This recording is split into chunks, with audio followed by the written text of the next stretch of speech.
Hello guys, welcome to my blog video. তো আমি যাচ্ছি হচ্ছে চাকদা ফুলের মেলাতে। তো তোমরা আমার ব্লগটা দেখতে থাকো। আমি তো ফুল ব্লগ ছাড়বো। আর আজকে হচ্ছে 7 জানুয়ারি। তো চলো তোমরা আমার ব্লগ দেখতে থাকো। তো আমি তারপরে প্রথমে অটোতে উঠে গিয়েছিলাম, সেই ভিডিও আমি করিনি কারণ আমি অটোর একদম লাস্টে কোনার দিকে বসেছিলাম। তো সেখান থেকে আমার ফোনটা ধরা পসিবল হচ্ছিল না। দেন আমরা ট্রেন লাইন পার হচ্ছিলাম। তো লাইন পার হয়ে এখানে একটা ফুলের দোকান ছিল, তাই ভিডিও করে নিচ্ছিলাম আর কি। আর তারপর ট্রেন লাইন পার করে আরও 10 টাকা দিয়ে আমরা টোটো ভাড়া করে চলে এসেছিলাম এই যে মেলার প্রাঙ্গণে আর কি। মেলার মাঠে ঢুকতেই একটা পাপড়ের দোকান বসে। তো প্রথমে আমি আর আমার বান্ধবী একটা পাপড় নিয়েছিলাম। তো ওটা খেতে খেতে আমরা মেলার মধ্যে ঢুকে গিয়েছিলাম। আর দেখো কি সুন্দর, অনেকটা বড় এরিয়া জুড়ে মানে ফ্লাওয়ার্স রাখা হয়েছে, দেখে জাস্ট মুগ্ধ হয়ে গিয়েছিলাম। আর মেলা প্রাঙ্গণটা এত সুন্দর ছিল সেটা একদম বলার মতনই নয়। আর বিশেষ করে ওই লাইটগুলো যে লাগিয়েছিল, লাইটগুলোর জন্য এত দারুণ লাগছিল, সেটা আমার মানে কি বলবো, জাস্ট অসাধারণ লাগছিল। আর ওখানটা বিশেষ করে মানে কি বলবো, প্রচুর পরিমাণে লাইট ছিল, কোথাও আলোর একটু কমই ছিল না। আর আমরা তো পাপড় খাচ্ছিলাম আর ফ্লাওয়ার্স দেখছিলাম। আর প্রথম সারিতেই ছিল গাঁদা ফুলের অনেক ধরনের কম্বিনেশন, মানে প্রত্যেকটা গাঁদা ফুল এক এক ধরনের, এক এক প্রজাতির। তো আমরা প্রথমে এই সাইড থেকে এই গাঁদা ফুলগুলো দেখে আমরা অন্য পাশে চলে গিয়েছিলাম। এই পাশে অনন্য আরো মানে আরো অন্যান্য রকমের ফুল ছিল, আমি সঠিক নাম জানি না। আর কারণ টবের মধ্যে একটারও ফুলের গাছের কোনো ফুলের নাম লেখা ছিল না, মানে গাছগুলোর নাম লেখা ছিল না। আমি আরো কয়েক বছর আগে ফুলের মেলায় গিয়েছিলাম, তো ওইখানটা টবের প্রত্যেকটা গাছের মধ্যে নাম লেখা ছিল। তো তার জন্য আমি বললাম যে এই গাছগুলোতে নাম লেখা ছিল না, তো আমি বলতে পারবো না কোনটা কি ফুল গাছ ছিল। আর এখানে দেখো এই ফুল গাছগুলো এত সুন্দর, মানে ফুলগুলো উপর দিয়ে পুরো ঢাকা ছিল, মনে হচ্ছিল যেন কোনো নকল ফুল, মানে প্লাস্টিকের ফুল এরকম মনে হচ্ছিল দেখে, আসল ফুল তো মনেই হচ্ছিল না। আর এই ফুলগুলোর মধ্যে থেকে আমার এই ফুল গাছগুলো সব থেকে বেশি ভালো লেগেছে। ওইগুলো আমি কি নাম জানি না, বাট খুব সুন্দর লাগছিল দেখতে। আর তারপরে আমরা দেখে নিলাম কয়েকটা কাগজ ফুল গাছ, যেগুলো ছিল টবের মধ্যে, আর বেশ সুন্দর লাগছিল যেহেতু টবের মধ্যে সাজানো ছিল আর সুন্দর করে কাটিং করা ছিল। আর এত পরিমাণে গাছ ছিল ফুলের গাছ, মানে বলার মতো না। আর আমরা তো মানে দেখে মানে মুগ্ধ হয়ে যাচ্ছিলাম, এক একটা এক এক রকম সুন্দর গাছ। আর এদিকে ছিল এই যে ফুল লাউ আর কি, সরি লাউ গাছ, সবজির গাছ, নানান ধরনের বেগুন গাছ। আর তারপরে এখানে টবের মধ্যে ছিল একটা বনসাই গাছ, যেটা দেখতে খুবই সুন্দর লাগছিল। আর তারপরে আমরা ওটা দেখার পর চলে এসেছিলাম অন্য সাইডে। এই পাশটায় ছিল শুধুমাত্র গোলাপ ফুলের চাষ, মানে গোলাপ ফুলের গাছ। আর গোলাপ ফুলগুলোর অনেক মানে ধরনের গোলাপ ফুল ছিল, সাদা, গোলাপি, লাল, হলুদ, কমলা, রক্ত কালার, কালো কালার, মানে কি ধরনের নেই গোলাপ ফুল, মানে কি বলবো। আর এক একটা গোলাপের সাইজও খুবই সুন্দর ছিল, অসাধারণ, মানে দেখবার মতন আর কি। আর যারা ব্যক্তিগতভাবে ফুল ভালোবাসে তাদের তো মানে ফুল দেখলে মন জুড়িয়ে যাওয়ারই কথা। তো আমারও হয়েছিল সেরকমটাই, মানে ফুল দেখে এতই শান্তি পেয়েছিলাম, এত মনটা জুড়িয়ে গিয়েছিল, সেটা একদম বলার মতো নয়। আর স্পেশালি এই ফুলের মেলায় আসবো বলে আমি শীতেরও তোয়াক্কা করিনি। আমাদের এখানে এখন 12 ডিগ্রি সেলসিয়াস শীত, এতই মানে তাপমাত্রা নিচে নেমে গেছে। আর আমি এসেছিলাম বিশেষ করে কারণ আমি অলরেডি 3-4 বছরের মেলাটা মিস করে গিয়েছিলাম। তো এবারটা আমি কি করে মিস করি, তো যখন পেয়েছিলাম আমার বান্ধবীকে তো চলেই আসলাম, যতই শীত পড়ুক না কেন।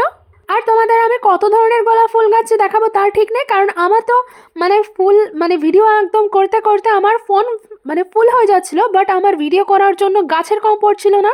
মানে ফোনে ভিডিও করতে করতে আমি হাঁপিয়ে যাচ্ছিলাম, কিন্তু গোলাপ ফুলের ভ্যারাইটিস এরা শেষ হচ্ছিল না। কারণ আমরা মনে হয় 10-15 মিনিট ধরে শুধুমাত্র গোলাপ ফুলই দেখে যাচ্ছিলাম আর গোলাপ ফুলের ভিডিও করে যাচ্ছিলাম, বাট গোলাপ ফুল শেষ হওয়ার নাম নিচ্ছিল না। তো তারপরে চলে আসলাম আমরা এই পাশে, বাট এই ফুল গাছগুলোর আমি নাম জানি না, কিন্তু দেখতে খুব সুন্দর লাগছিল, তো তার জন্য একটু ভিডিও করে নিয়েছিলাম। দেখো একটার পাশে একটা রং রাখা, মানে সাদা, গোলাপি, কমলা এগুলো। আর এখানে ছিল এই যে পাহাড়ি ফুল গাছগুলো, এগুলো পাহাড়িতে হয়, বাট খুবই সুন্দর দেখতে। আর তো আমি আমার বান্ধবীকে বলছিলাম যে এটা কি যেন ফুল গাছের নাম, তো আমার বান্ধবী বলে ওটা নাকি ডেইজি ফ্লাওয়ার বলে।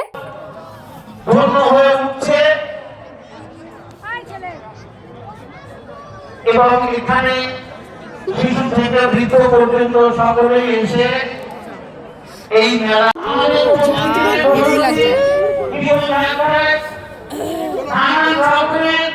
সমস্যা আছে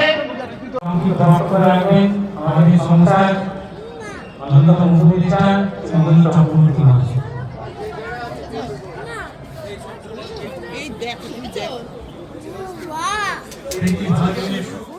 আর তারপর আমরা দেখে নিলাম এই যে এগুলো ডালিয়া ফুল বলে নাকি কি ফুল বলে আমি জানি না, বাট ভীষণ মানে আকারের সাইজে ভীষণই বড় বড় ছিল, আর দেখতেও বেশ সুন্দর লাগছিল। আর এই পাশটা শুধু লাইন ধরে এই ফুল গাছগুলোই ছিল, আর দেখতে বেশ দারুণ লাগছিল, এক লাইনে শুধুমাত্র একই রকম ফুল গাছ, বাট হচ্ছে নানান রকম ভ্যারাইটিসের।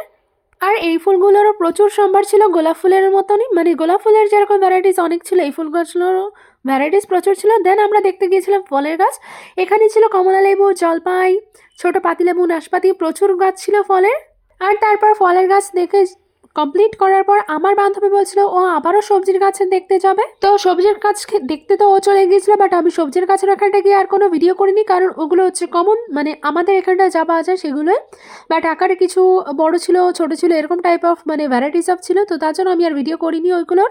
তো তারপর আমার বান্ধবীকে আমি বললাম আমার তো প্রচুর লেট হয়ে যাচ্ছে, কারণ আমার আরও বাড়ি যেতে হবে। তো ওকে নিয়ে আমি দেন চলে গিয়েছিলাম একটা সাইডে যেখানটা শুধুমাত্র ফুড স্টল ছিল আর খেলনার কিছু দোকান ছিল, মানে ওটা হচ্ছে ফ্লাওয়ার মেলার একটু সাইডে করেছে, একদমই আলাদা জায়গায়। তো সবার আমরা প্রথমে ঘুরে ঘুরে কয়েকটা কানের দোকান মানে জুয়েলারি সেট এইসব দোকান দেখছিলাম, বাট আমরা তো জুয়েলারি অলরেডি অনেকগুলো কিনে নিয়েছিলাম আমি অনলাইন থেকে, তো আর আমি নিইনি। তো তারপরে আমরা সামনের দিকে হেঁটে গেলাম, আর সামনের দিকে ছিল এই ঝুলাটা। আমি প্রথমে ছোটবেলায় অনেক অনেক এই ঝুলা চড়েছি, বাট এখন আমার দেখে মানে উঠতে ইচ্ছা হচ্ছিল, কিন্তু আমি আমাদের থরিয়ে ওঠাবে তো আমরা উঠতে পারিনি, আর আমার তো দেখে খুবই মানে কিছুক্ষণ আমি দাঁড়িয়েছিলাম। তো এসব দেখতে দেখতে আমাদের পেয়ে গিয়েছিল প্রচুর খিদে, তো আমরা চলে গিয়েছিলাম প্রথমে ফুচকা খেতে, যেটার ভিডিও আমি করিনি। দেন আমরা চলে এসেছিলাম এখানটা পকোড়ার দোকান ছিল, তো আমরা এখান থেকে 20 টাকা প্লেট করে দুজনে 2 প্লেট নিয়ে নিয়েছিলাম চিকেন পকোড়া, যেটা খেতে অসাধারণ টেস্ট ছিল। আমরা তো ভেবেছিলাম যে না জানি কিরকম টেস্ট হবে খেতে, কারণ মেলার জিনিস মানে অধিকাংশ ফুডই মানে বেকার ওরা বানিয়ে রাখে, তো আমার এর জন্য ডাউট ছিল, বাট আমরা খেয়ে বুঝলাম অসাধারণ খুবই টেস্ট ছিল, মানে পুরোই বিয়ে বাড়ির ফিল পাচ্ছিলাম, বিয়ে বাড়িতে যেরকম বানানো হয় সেরকমই। তো তারপর এটা খাওয়ার পর আমরা খেয়ে নিয়েছিলাম মোমো, আর নিয়ে নিয়েছিলাম ঘুগনি, যেটার ভিডিও আমি আবারও করিনি, মানে আমি ব্লগ করতে করতে মাঝে মাঝে ভুলে যাই যে আমি ব্লগ করছি। দেন আমরা খেয়ে নিয়েছিলাম পাওভাজি। পাওভাজিটা আমার অ্যাভারেজ লেগেছে, খুব একটা ভালো লাগেনি। আমার হয়ে যাচ্ছিল লেট, আর আমি এসেছিলাম একটু দোলনার দোকানে, যে দোলনা কিনবো তার জন্য। তো ওখানটা দেখলাম একটাই অ্যাভেলেবেল ছিল, তো আমাদের আবার ভালো লাগেনি, এই যে গোল রাউন্ড এই ঝোলনাটা ছিল আর কি। তো তারপরে ডাইরেক্ট অটো ধরে আমি চলে এসেছিলাম বাড়ি। তো মেলার ভিডিও থাকলে এইটুকুই। ব্লগ ভিডিও কেমন লেগেছে কমেন্টে অবশ্যই জানিও, আর আরো এরকম ব্লগ ভিডিও পেতে হলে আমাকে অবশ্যই ফলো করে দিও।